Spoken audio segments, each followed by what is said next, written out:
Bonjour tout le monde, j'espère que vous allez bien. Donc nouvelle vidéo, cette fois ça va être sur la fiabilité de Paul de Tarse. Alors c'est un sujet que je voulais aborder depuis un petit moment, mais je ne savais pas comment l'aborder. Et le hasard a fait qu'on m'a envoyé le lien d'une vidéo d'Oasis de Citation, dans laquelle il nous dit qu'il n'y a rien de fiable chez Paul, chez Saint Paul. Qu'en gros, fiabilité et Paul de Tarse, ça ne va pas ensemble. Donc on va se servir de ce qu'il dit pour répondre. Alors je tiens à préciser, c'est pas vraiment une réponse à lui uniquement, c'est que derrière ce qu'il dit, il y a toute une propagande qu'on entend depuis des années sur Saint Paul, sur sa fiabilité. Donc c'est un sujet que je trouve intéressant et qu'on pourra mettre en opposition les résultats de la recherche scientifique sur Saint Paul et leur propagande à 2 francs 6 sous. Donc on va utiliser pour ça Oasis de Citation. Par exemple présenté, tout le monde sait que c'est un très grand, un érudit très connu pour son sérieux. Tellement d'érudition qu'il a réussi à nous dire qu'en fait, d'après les évangiles, les apôtres sont des bouffons. Je vous rappelle que les apôtres de Jésus, dans les évangiles, sont des lâches, sont des gens stupides, sont des gens craintifs, sont des gens qui n'ont pas beaucoup de foi, et nombre de fois où Jésus va sortir l'expression « Ô vous, hommes de peu de foi », et Jésus se met en colère, il les réveille. Et il leur dit en plus « Je vous ai demandé simplement de veiller avec moi toute la nuit, vous n'êtes même pas capable de le faire, vous avez pioncé. » Mais quand j'ai lu cette scène, j'étais mort de rire. C'est vraiment des bouffons, c'est vraiment des bouffons en fait. On monte, c'est au stade de la bouffonnerie. C'est presque un sketch. Hein, donc c'est là, on a atteint un niveau quand même assez élevé. Je pense que tous les théologiens, peu importe leur croyance sur le christianisme, je pense qu'ils peuvent tous aller se coucher maintenant. Voilà. On sait que maintenant les apôtres sont des bouffons. Personne ne l'avait remarqué avant, mais il y a eu un grand savant du XXIe siècle qui a clarifié les choses. Les apôtres sont des bouffons. Enfin bref. Plus sérieusement, on va parler de sa vidéo, enfin, de ce qu'il dit sur Saint Paul. On va l'écouter.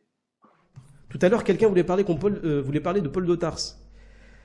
Mais sur quoi exactement? Parce que sur sa fiabilité, c'est que la figure de Paul de Tarse, elle représente tout sauf la fiabilité. Tu peux lui donner toutes les qualités que tu veux à Paul de Tarse. Hein. La seule qualité que tu peux lui donner, c'est une fiabilité quelconque dans ce qu'il aurait peut-être rédigé. On ne sait même pas en fait ce que Paul de Tarse a réellement rédigé. Parce que je vous rappelle que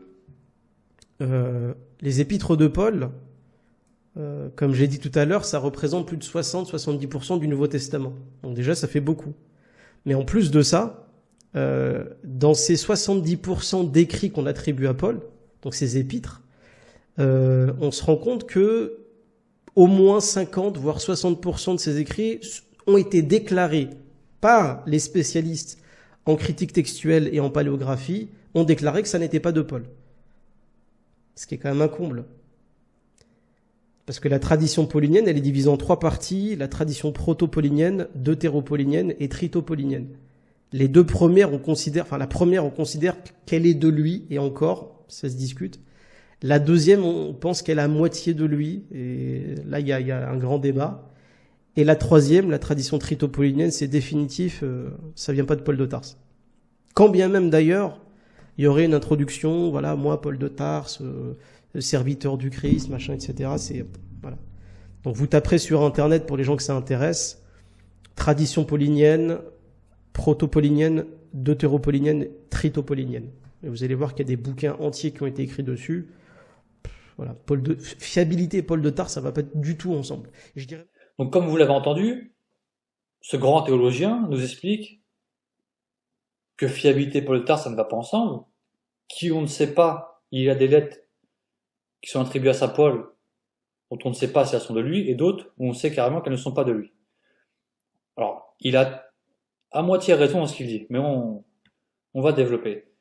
Donc il nous dit qu'il y a 7 lettres qui sont attribuées à Paul de Tarse, dont on sait que ça vient de lui, et encore, comme il nous dit, qu'il y en a 3 autres, donc Éphésiens, 2 Thessaloniciens et Colossiens, dont on n'est pas sûr, et les épîtres pastorales, donc 1 et 2 Timothée et Tite, donc maintenant on sait qu'elles ne sont pas authentiques.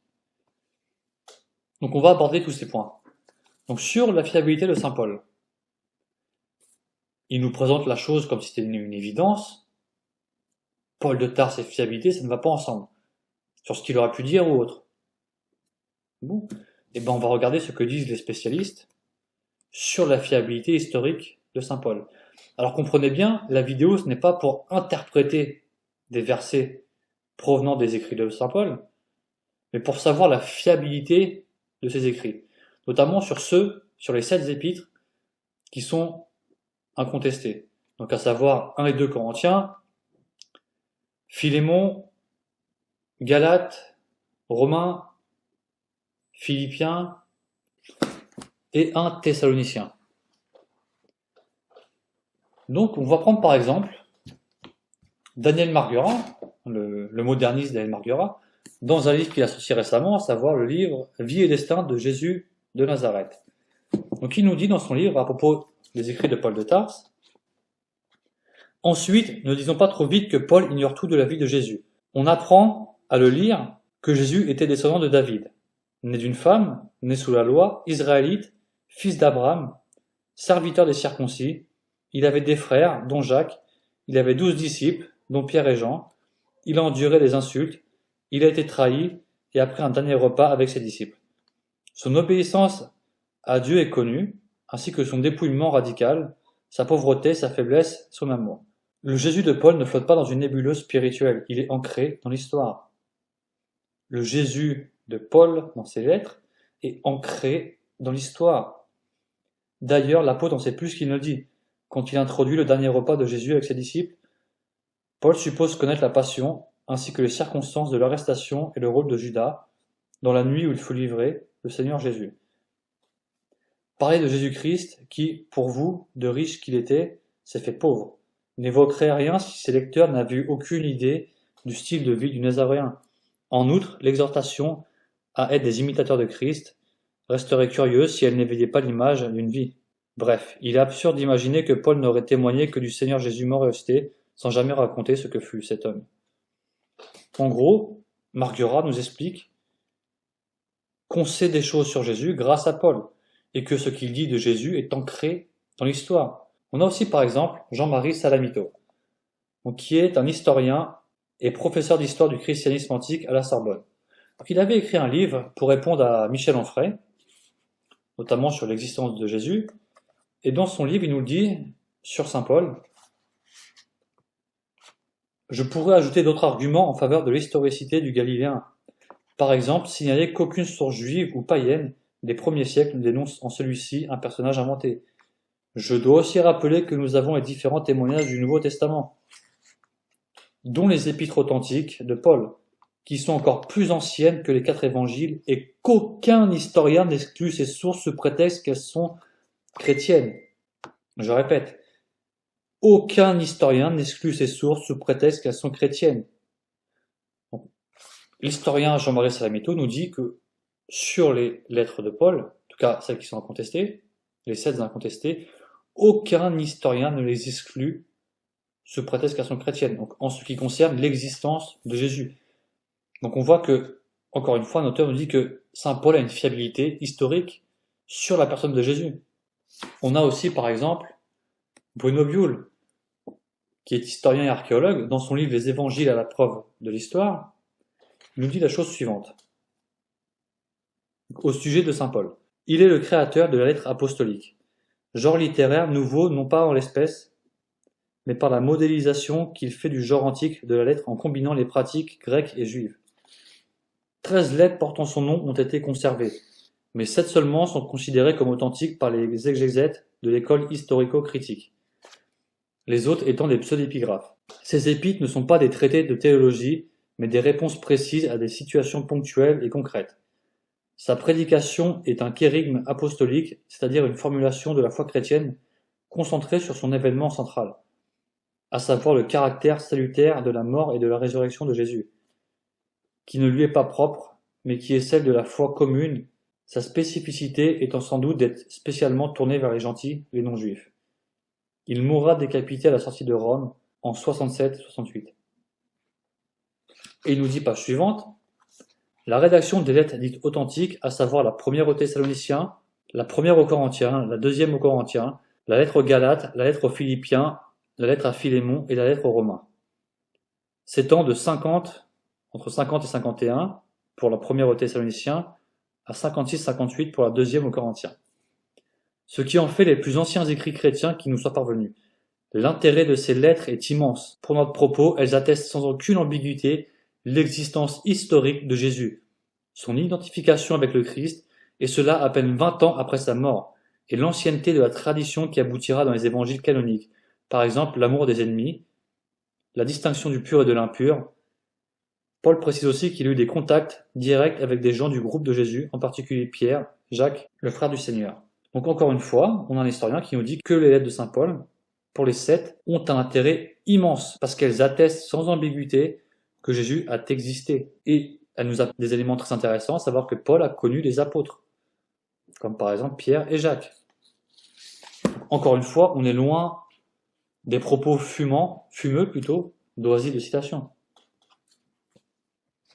On a aussi par exemple l'historien James Hannam sur son blog qui nous dit la chose suivante. Donc il fait un article sur les mythistes, ceux qui nient que Jésus ait existé. Voici ce qu'il nous dit. Toute l'idée que Jésus n'existait pas est née du fait que Paul ne parle pas beaucoup de sa vie ou de son ministère. Il est instructif de découvrir d'abord ce qu'il a dit. Alors voici une liste. Donc, Jésus est né à la manière humaine. En tant que juif, il avait un ministère envers les juifs. Galates 4.4. Jésus est appelé fils de Dieu. 1 Corinthiens 1.9. Jésus était un descendant direct du roi David. Jésus a prié Dieu en utilisant le terme Abba. Jésus interdit expressément le divorce. Jésus enseignait que les prédicateurs devaient être payés pour leurs prédictions. Jésus a enseigné sur la fin des temps. Paul se réfère à Pierre par le nom Céphas, qui était le nom que Jésus lui donna. Jésus avait un frère nommé Jacques. Jésus initia les repas du Seigneur et se référa au pain et à la coupe. Jésus était trahi la nuit du repas du Seigneur. La mort de Jésus était liée à la célébration de Pâques. La mort de Jésus était aux mains des dirigeants terrestres. Jésus a subi des abus et des humiliations. Les autorités juives étaient impliquées dans la mort de Jésus. Jésus est mort par crucifixion. Jésus était enterré physiquement. Il nous dit ensuite, il s'avère qu'une analyse attentive des lettres montre que Paul n'était pas si silencieux que ça. La première réaction à tout cela de la part du mythologue de Jésus est de contester que Paul ait écrit beaucoup de ses lettres. Mais en fait, 7 de ces lettres sont complètement incontestées. Et tous les faits sur la vie de Jésus montrés ci-dessus en sont tirés. Il est ironique que les épîtres pastorales de 1 et 2 Timothée et Tite, que les libéraux affirment être en retard, et datent après les évangiles synoptiques, ne contiennent pratiquement aucun détail sur la vie de Jésus. Comme il y a encore beaucoup de détails sur le Jésus historique dans les lettres incontestées, le mythologue de Jésus utilisera des plaidoyers spéciaux pour essayer de les expliquer. Mais comme nous pouvons le voir, Paul n'essaie pas de raconter l'histoire de la vie de Jésus. Il utilise juste un extrait étrange de Jésus où il est utile d'utiliser son propos. Il sait que ses lecteurs sont au courant de ce qui s'est passé parce que toutes ces lettres s'adressent à des gens qui sont déjà chrétiens. Donc ce qui est intéressant, c'est qu'il nous dit bien, donc cet historien, qu'il y a encore d'autres détails historiques sur Jésus dans la lettre de Paul. C'est-à-dire que tout ce que j'ai cité avant sont, d'après ces historiens, des détails historiques. Donc on retrouve plein d'éléments que Paul raconte sur Jésus. Qu'il était fils de Dieu, descendant du roi David, qu'il apparaît de la fin des temps, qu'il a été crucifié. Ici, il s'agit de détails sur le Jésus historique. Donc, encore une preuve de la fiabilité des écrits de Paul, qui nous apprennent des choses, plusieurs choses sur le Jésus historique. Donc, d'un point de vue purement historique, ces lettres sont fiables et ont un très grand intérêt. On a encore un autre. On a par exemple Bartherman. Bartherman, dans son livre Jésus a-t-il existé, il nous dit la chose suivante. Ce que nous pouvons savoir, c'est que Paul pensait certainement que Jésus existait. Il avait une connaissance claire des aspects importants de la vie de Jésus. Une vie complètement humaine, dans laquelle il est né juif, d'une femme juive, et est devenu ministre auprès des Juifs avant qu'ils ne le rejettent. Ce qui a conduit à sa mort. Il a connu certains de ses enseignements, et il savait comment Jésus est mort, par crucifixion. Pour une raison quelconque, c'était l'aspect le plus important de la vie de Jésus, sa mort. Et Paul n'aurait guère pu penser que Jésus était mort s'il n'avait pas vécu. Et ensuite, dans la conclusion, comme résultat de nos recherches jusqu'ici, il devrait être clair que les historiens n'ont pas besoin de se fier à une seule source, disons l'évangile de Marc. pour savoir si oui ou non le Jésus historique existait. Il est clairement attesté par Paul, indépendamment des évangiles et dans de nombreuses autres sources. Dans les discours des Actes des Apôtres, qui contiennent du matériel antérieur aux lettres de Paul, et plus tard dans l'Épître aux Hébreux, 1 et 2 Pierre, Jude, Apocalypse, Papias, Ignace et 1 Clément. Ce sont 10 témoins qui peuvent s'ajouter à nos 7 évangiles indépendants. Alors quand il parle des 7 évangiles, il parle des 4 évangiles canoniques, de 2 évangiles apocryphes de Thomas et Pierre, et du papyrus Ergaton II. Il nous dit ensuite ce qui nous donne une grande variété de sources, qui corroborent largement beaucoup des rapports sur Jésus sans preuve de collaboration. Et cela sans compter toutes les traditions orales qui étaient en circulation avant même que ces écrits ne subsistent. De plus, l'information sur Jésus connue de Paul semble remonter au début des années 30 de l'ère commune.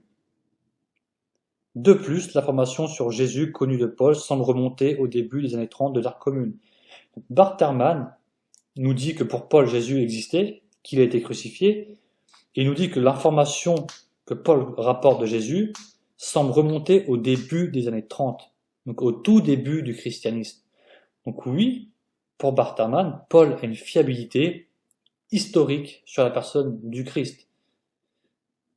Et ici, c'est pas un conservateur que je viens de citer, c'est pas un protestant conservateur ou un catholique traditionnel.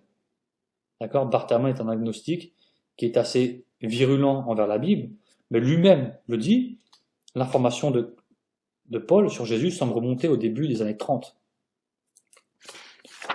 On a aussi, par exemple, le professeur Craig Evans, qui lui est un protestant conservateur, qui nous dit dans son livre « Jésus et son monde, l'épreuve archéologique » la chose suivante.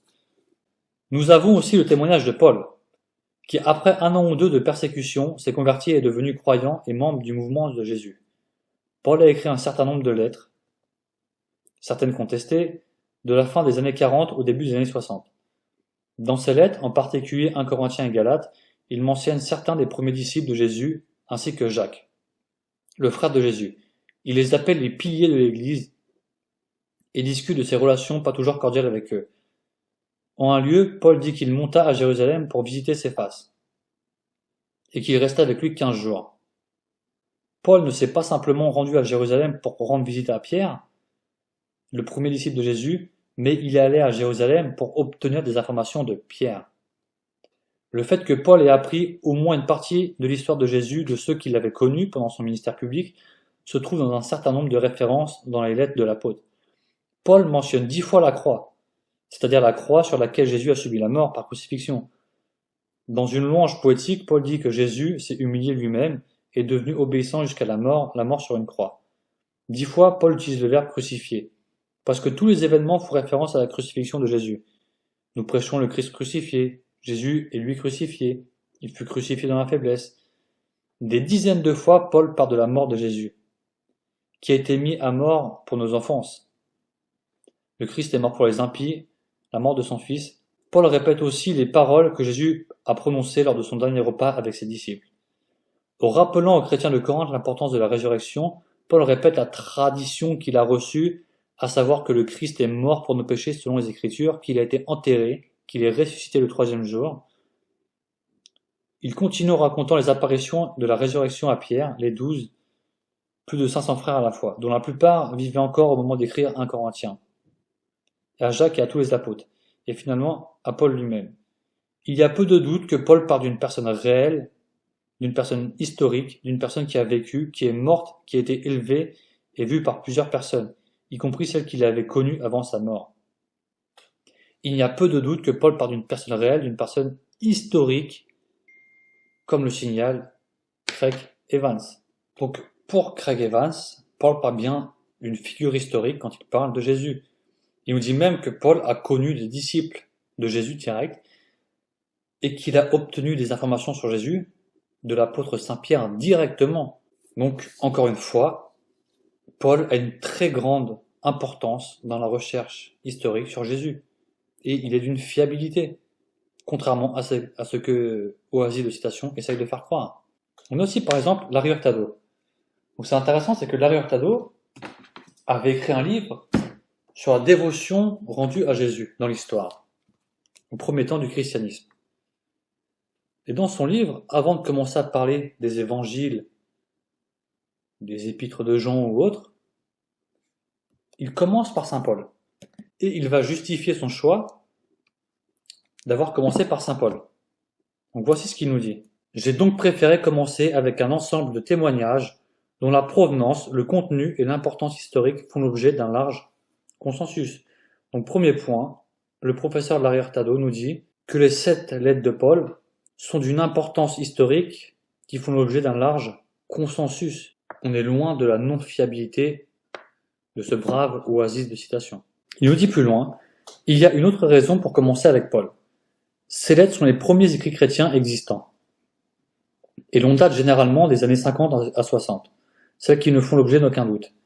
Le christianisme paulinien est donc, dans le mouvement chrétien, le premier auquel on a accès par une source de première main. Paul avait certainement des contacts avec des chrétiens issus du judaïsme, et il tenait à maintenir les liens et à entretenir une fraternité entre ces églises, en majorité païennes, et les milieux chrétiens de Palestine. En témoigne notamment la collecte pour Jérusalem qu'il a faite dans ces églises, et dont il s'est soucié durant plusieurs années. Une des questions clés est de savoir comment identifier et comment utiliser ce qui, dans la lettre de Paul, peut lui être antérieur, et venir de groupes juifs chrétiens, parmi lesquels ceux de Judée romaine. On se demandera de même dans quelle mesure la dévotion au Christ, dont témoigne les lettres de Paul, est aussi celle des groupes non pauliniens contemporains ou en diffère. Dans quelle mesure elle représente aussi celle de groupes chrétiens antérieurs d'une ou deux décennies. Dans quelle mesure le Paul des années 50 était-il représentatif des chrétiens antérieurs, des chrétiens d'autres milieux? Avant d'aborder ces questions, il nous faut étudier la dévotion au Christ telle que l'atteste Paul. Ainsi, même s'il est possible de commencer par des hypothèses sur la foi et la piété des chrétiens de groupes juifs de Palestine, j'ai pour ma part préféré commencer l'analyse avec Paul. Nous partons donc d'une étude des documents chrétiens incontestablement les plus anciens, les lettres de Paul, pour voir ce qu'ils nous disent de la dévotion au Christ, la plus primitive à laquelle nous ayons un accès direct. Une dévotion qu'on trouve déjà bien attestée et développée dans ces lettres. Nous pouvons alors essayer d'entrevoir ce qui se passait dans d'autres groupes chrétiens et qui avait pu se passer auparavant. Cette façon de faire nous permet d'émettre et de vérifier les hypothèses sur les groupes non pauliniens ou pré-pauliniens à partir d'informations que nous pouvons dater et situer. Donc, autre point, l'Ariartado nous explique que les lettres de saint Paul sont les écrits les plus anciens pour connaître la dévotion rendue au Christ. Donc, il s'agit ici d'un point très important, dont les lettres de Paul ont une très grande importance. Et il nous dit encore plus loin, il y a aussi le fait que Paul n'est pas simplement un chrétien des années 50. Paul chrétien nous ramène considérablement en arrière.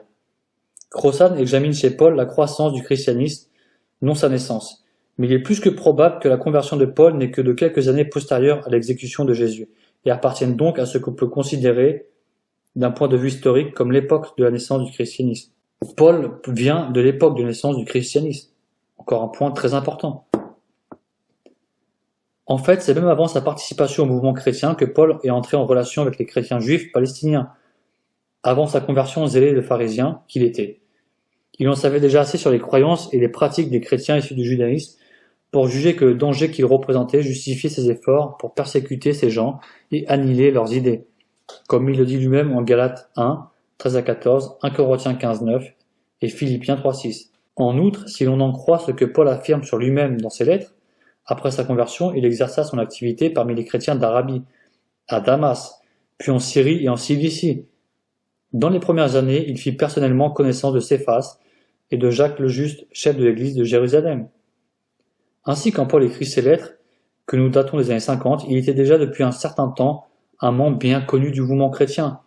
Il était en relation depuis les années 30 à 40 avec des chrétiens de milieux juifs judéens, tout comme il le fut avec des groupes païens des années 50, dans les années 50. Nous pouvons aisément situer l'activité de Paul sur une carte du monde romain, Jérusalem, Damas, Antioche, Thessalonique, Philippe, Corinthe. Et nous connaissons les noms de ses compagnons, Barnabé, Timothée, Sylvain, Tite, et une longue liste d'autres noms que nous pouvons tirer ces lettres.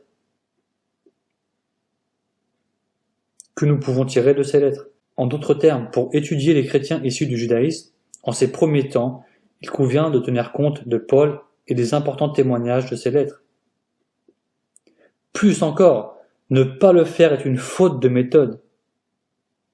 Je répète, ne pas utiliser Paul pour connaître les premiers juifs devenus chrétiens, c'est une faute de méthode d'après Larry Hurtado.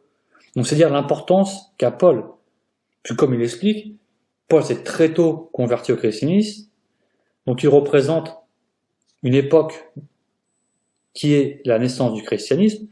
Il a connu Pierre, il a connu Jacques, il était en contact avec plein d'églises, beaucoup de personnes qui ont été formées, qui ont connu les apôtres ou les disciples d'apôtres. Il était en contact avec des chrétiens d'Arabie, à Damas, en Cilicie, et dès les premières années. Et ici, Hurtado est très clair. Ne pas utiliser Paul sur ces points, c'est une faute de méthode. Donc on est encore très loin d'une personne qui est historiquement non fiable. Donc vous avez pu voir un peu le décalage qu'il y a entre ce que la propagande, enfin cette propagande sur Saint Paul nous présente et nous sert, et ce que dit réellement la recherche scientifique. Et vous avez bien vu que j'ai cité plusieurs auteurs. Parmi les noms que j'ai cités, il y a des auteurs qui, sur beaucoup de points, entre eux, ne vont pas être d'accord. Mais qu'on voit que là, sur ce point, la fiabilité de Paul, il y a un large consensus sur les 7 lettres pour dire qu'elles sont d'une grande importance historique, puisqu'elles nous permettent de connaître beaucoup d'éléments, comme le fait que Paul ait connu Pierre, il a connu Jacques, il nous dit des choses sur Jésus, l'amour du Christ, le fait que Jésus ait parlé de la fin des temps, de son dernier repas, de sa mort, de sa crucifixion, ce qui expliquerait peut-être pourquoi ces propagandistes veulent à tout prix décrédibiliser Saint Paul. Donc quand ce brave Odyssée, déjà premier point, quand il dit que sur les 7 lettres, elles sont attribuées à Paul et encore... La première, on considère qu'elle est de lui et encore, ça se discute. Non, il n'y a pas d'encore. Elles sont attribuées à Paul. Donc le encore, c'est histoire de faire passer la pilule à son public aux abois. Et c'est faux. On a bien vu que les auteurs que j'ai cités, elles sont incontestées. Elles sont largement, la majorité des érudits les acceptent. Alors que sur d'autres lettres, il y a débat, mais sur les 7 là, non, elles sont acceptées et elles sont d'une très grande fiabilité. Donc ces gens qui viennent vous dire Paul de Tarse n'est pas fiable, faut dire, bah si, il est fiable. Il est plus fiable que toi et les sources que tu nous ramènes. Ça, il n'y a pas de débat. Il n'y a aucun débat. Et là où c'est intéressant, c'est sûr, les autres lettres qui sont contestées. La deuxième, on pense qu'elle a moitié de lui, et là, il y a un grand débat. Et là, oui, effectivement, vous prenez Colossiens, Éphésiens et 2 Thessaloniciens, on dit souvent qu'elles ne sont pas de Paul. Mais on a quand même des érudits qui vont soutenir qu'elles sont de Paul. Sur Éphésiens, on a par exemple le professeur Daniel Wallace qui nous dit la chose suivante. Pour conclure, bien que les arguments internes en défaveur de la position de Paul comme auteur soient forts, la présence du rôle du scribe et d'un véritable développement paulinien, ainsi que la raison d'être de l'épître, font perdre à ces arguments tout leur poids. L'origine apostolique doit être acceptée, en particulier lorsque les données externes sont si claires et anciennes. Donc Daniel Wallace soutient qu'Éphésien provient de Paul avec l'aide d'un copiste. Un ou plusieurs. Toujours Daniel Wallace sur l'épître aux Colossiens. Il nous dit la chose suivante. À la lumière de ces données, il est impossible d'imaginer que les 2 épîtres ont été envoyés à 2 moments différents. Et puisque l'authenticité de Philémon est généralement contestée, elle emporte avec elle la forte probabilité que Colossiens soit une véritable œuvre de Paul. En somme, il n'y a aucune bonne raison de douter de l'authenticité de Colossiens. C'est précisément pour cette raison que la plupart des chercheurs du Nouveau Testament l'acceptent comme authentique. Donc sur Colossiens, voilà, c'est pour l'authenticité aussi. Pareil pour 2 Thessaloniciens. Il nous dit la chose suivante. En résumé, sur tous les points, 2 Thessaloniciens doit être considérée comme authentique. Elle a une bonne référence extérieure et les arguments internes contre leur authenticité ne sont guère convaincants.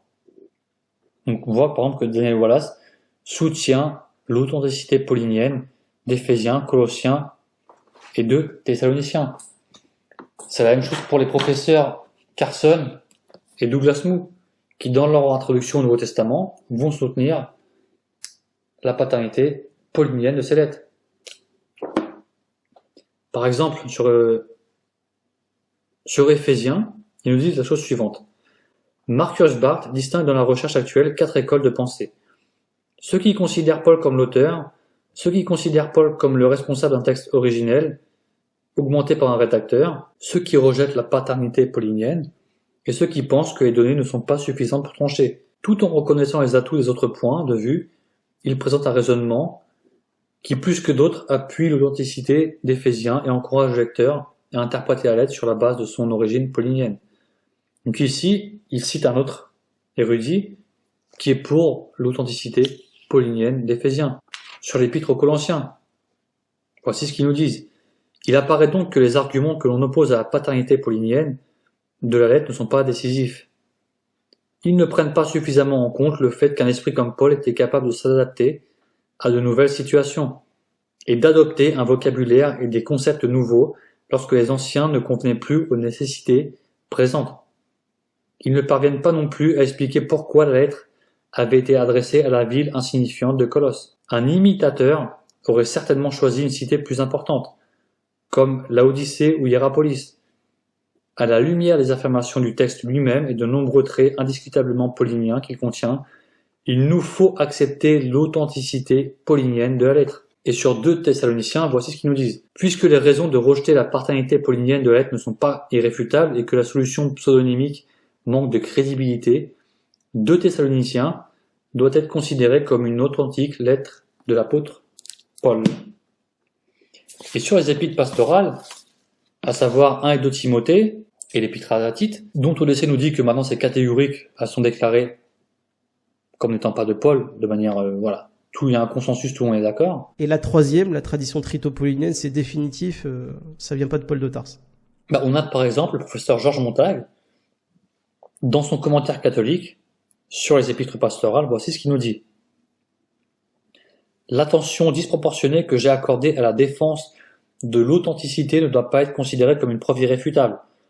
En fin de compte, aucune certitude absolue n'est disponible d'un côté comme de l'autre. Même si je dois admettre que je trouve plus probable le bien fondé de l'authenticité. Donc ici, le professeur Georges Montague penche en faveur de l'authenticité paulinienne des épîtres pastorales.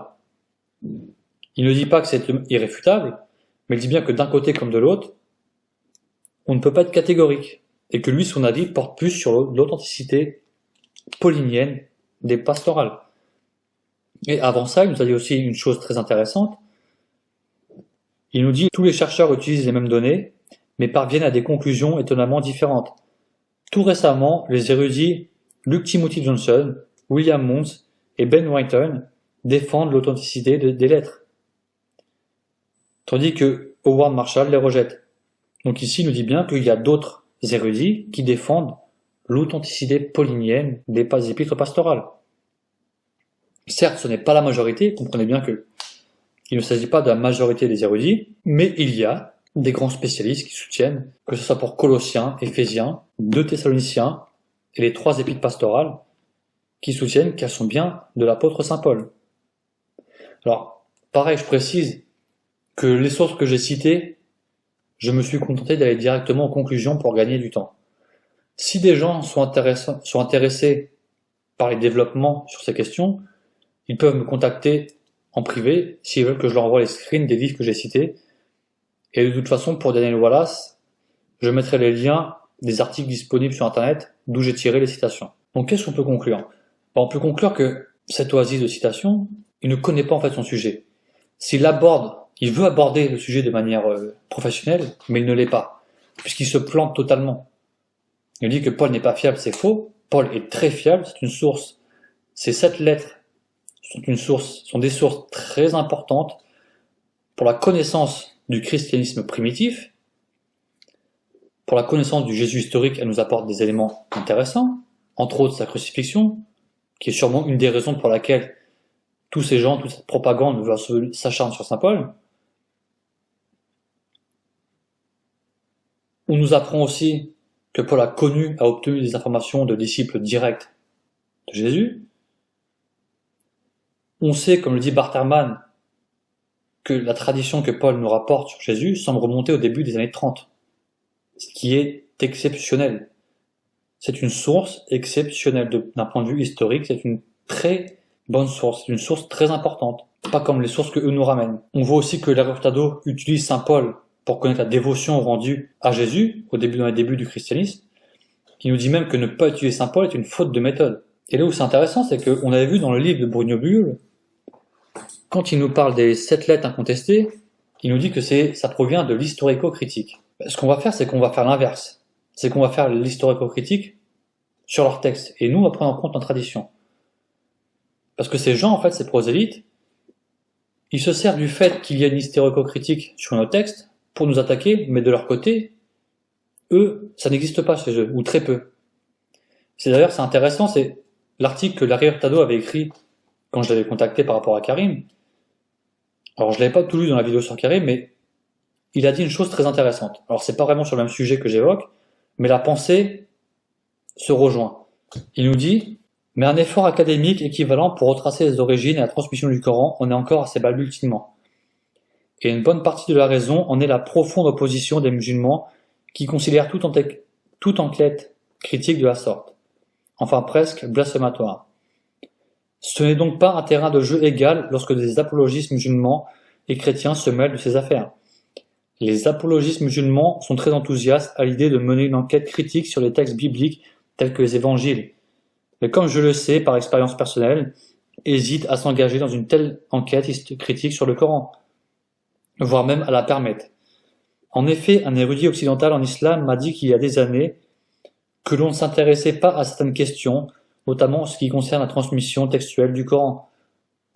Même les processus historiques impliqués dans la transmission du Coran et les évangiles diffèrent. Dès le début, les dirigeants musulmans, tels que le calife Othman, à la fin du 7e siècle, s'intéressent à l'établissement d'un texte coranique stable, dans le but de normaliser l'islam et de consolider leur pouvoir.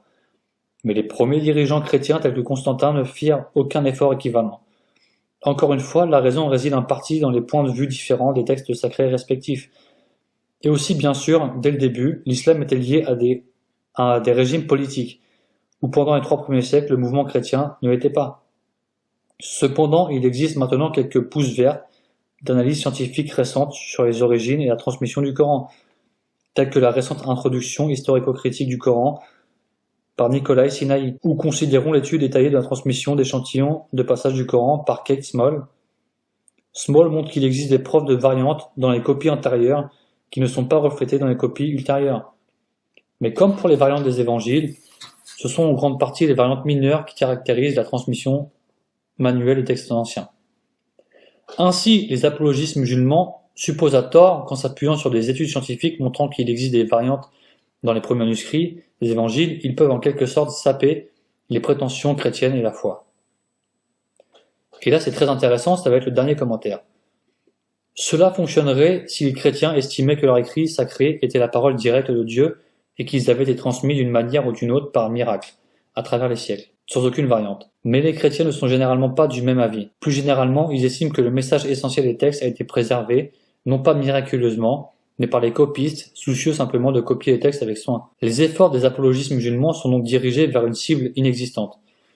Sans vouloir offenser, nous ne pouvons pas engager une discussion juste sur des questions pertinentes, à moins que toutes les parties conviennent que tous les textes, même les textes sacrés, ont été soumis aux vicissitudes de l'histoire.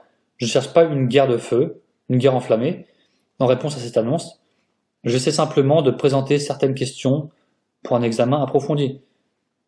Donc en gros, c'est très intéressant sur le dernier commentaire, même le commentaire général, parce qu'il nous explique que l'historico-critique chez eux est quasiment absente. Elle n'existe que très peu.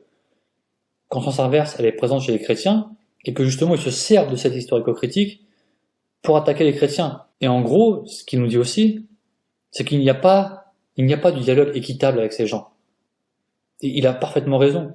C'est qu'on est face à des gens qui, sur nos textes, vont revendiquer l'historico-critique, mais sur les leurs, non, là par contre non. Et ce qui est intéressant aussi, c'est dans le Coran des historiens, sorti récemment, donc en 3 tomes, dans le tome 1, il nous a dit une chose aussi intéressante sur ce point. Donc il nous parle au sujet des livres écrits sur la vie du prophète de l'islam.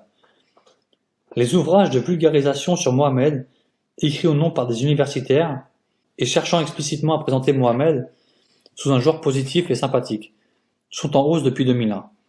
Très souvent, ces biographies pêchent par l'absence de toute perspective critique sur les sources musulmanes traditionnelles, qu'elles utilisent comme si elles constituaient des témoignages parfaitement fidèles de la vie et des enseignements de Mohammed.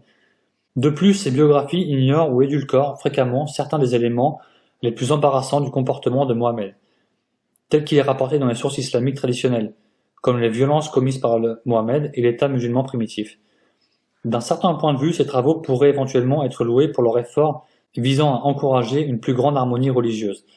Pourtant, quand ils ne sont pas considérés ou compris comme ce qu'ils sont, des écrits apologiques et théologiques, mais plutôt comme des biographies historiques, cela s'avère inquiétant, et même nuisible, pour les véritables études savantes sur Mohammed et les débuts de l'islam. Si des écrits de cette nature se présentaient dès le départ comme des œuvres théologiques destinées principalement à des membres de la communauté musulmane ou à des personnes intéressées par la théologie islamique contemporaine, ce serait tout à fait acceptable. Mais le problème de ces ouvrages est qu'au mieux, les frontières entre histoire et théologie ne sont pas claires, et qu'au pire, elles sont occultées. Plusieurs de ces travaux sont écrits par des savants musulmans, comme Jonathan Brand, Omid Safi et Tariq Ramadan, entre autres.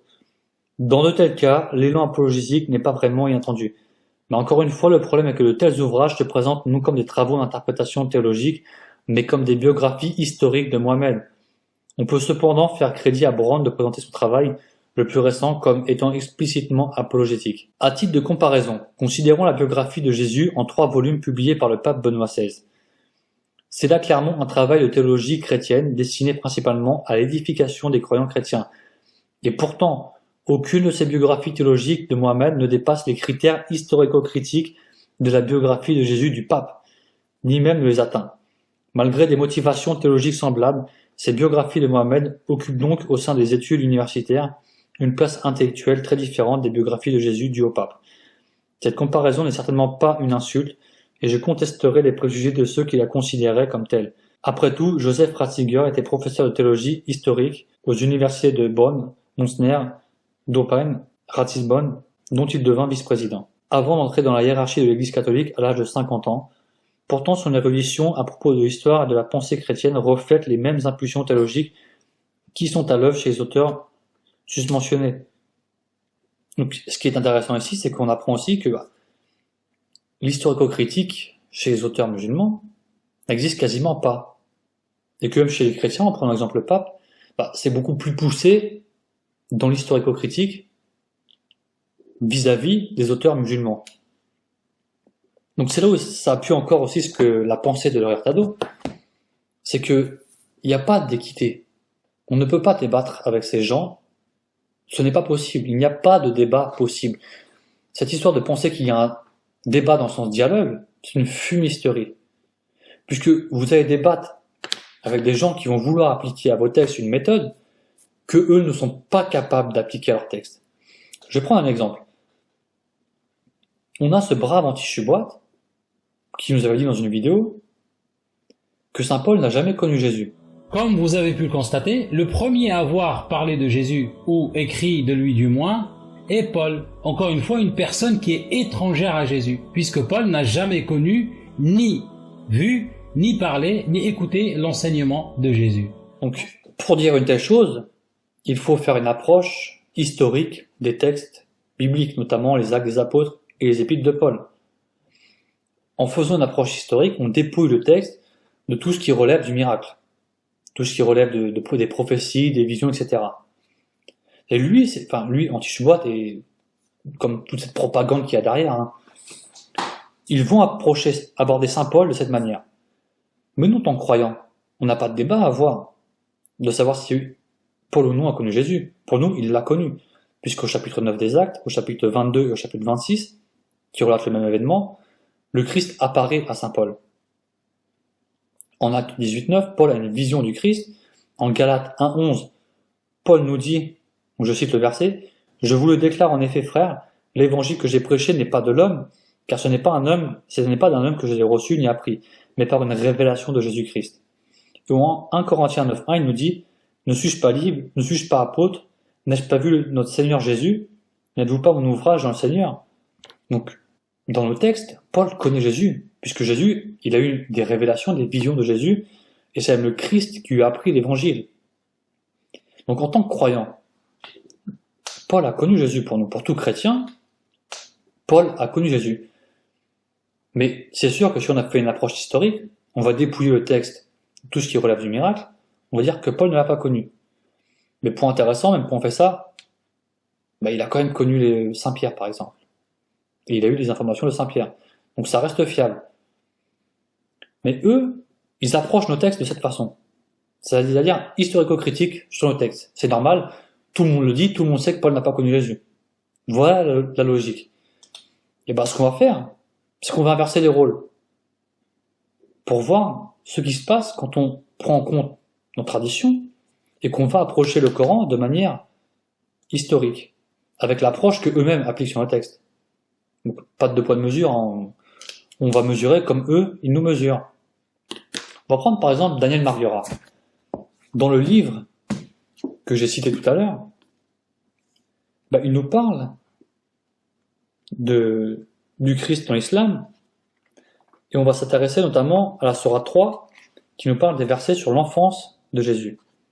Voici ce que nous dit Marguerat. Le lecteur de l'évangile de Luc reconnaît sans peine le scénario de Luc 1 avec ses deux annonciations. Annonce de la naissance de Jean le Baptiste à Zacharie son père, puis annonce de la naissance de Jésus à Marie et dialogue avec l'ange. Mais ce récit combiné avec la naissance de Marie et de son enfance au temple, emprunté au proto-évangile de Jacques. La sourate 19, intitulée Marie, prend la suite en racontant la naissance de Jésus. Le père, Joseph, est absent. Marie seule se rend en un lieu éloigné, qui fait penser au lieu désert du proto-évangile de Jacques. Elle accouche au pied d'un palmier, et l'enfant prend la parole pour la consoler. C'est alors qu'a lieu le célèbre miracle du palmier.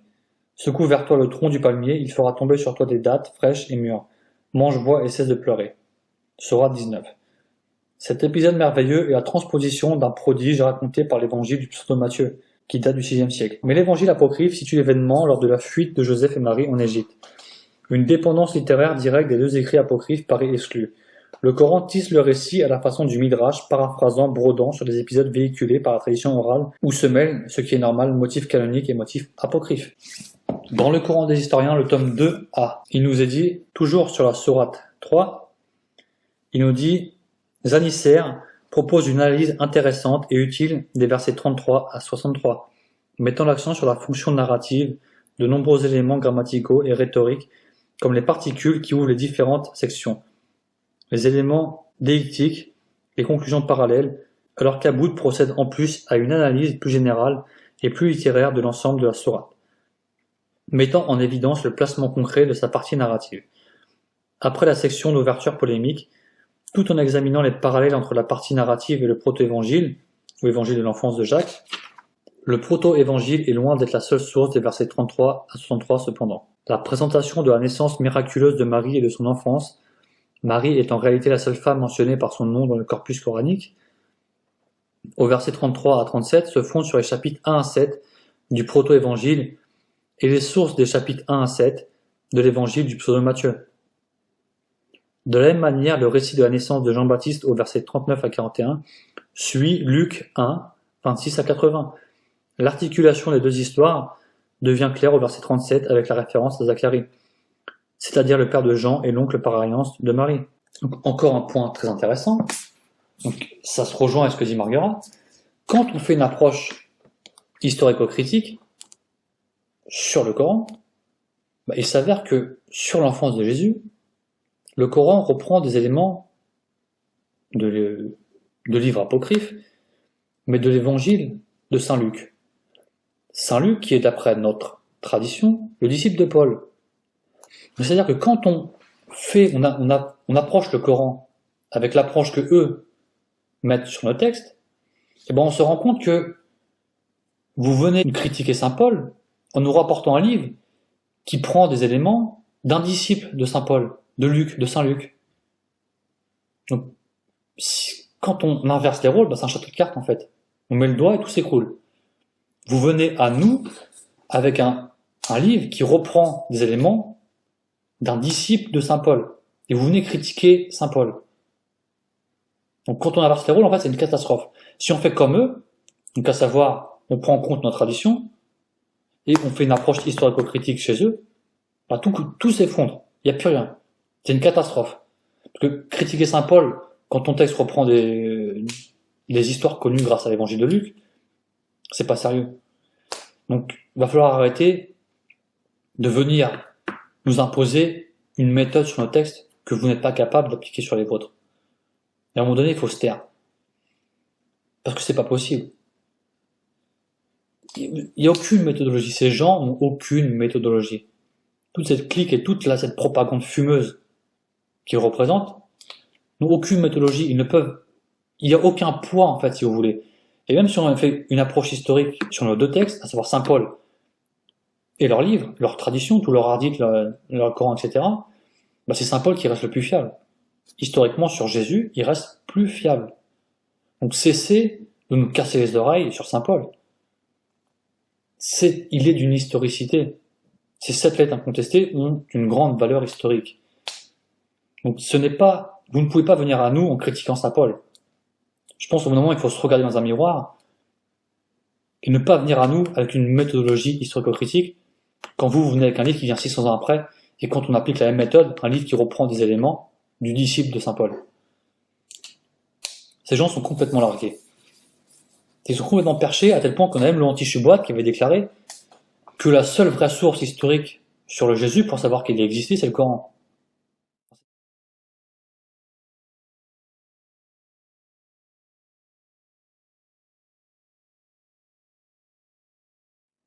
C'est-à-dire le niveau, en fait, de ces gens, ils sont complètement à l'ouest. Si le Coran n'est pas une source historique, en tant que croyant, si vous croyez au Coran, vous croyez qu'il vient de Dieu, mais c'est pas en tant que source historique que vous allez penser que c'est fiable sur Jésus. C'est en tant que croyant. De la même manière que moi, en tant que croyant, je crois que Paul a connu Jésus. Si on fait une approche historique, on ne peut pas le dire, parce qu'on va exclure tout ce qui est miraculeux. Donc, cessez d'approcher nos textes de manière historico-critique quand vous n'êtes pas capable de le faire sur les vôtres. Sur ce, j'espère que ça vous aura plu.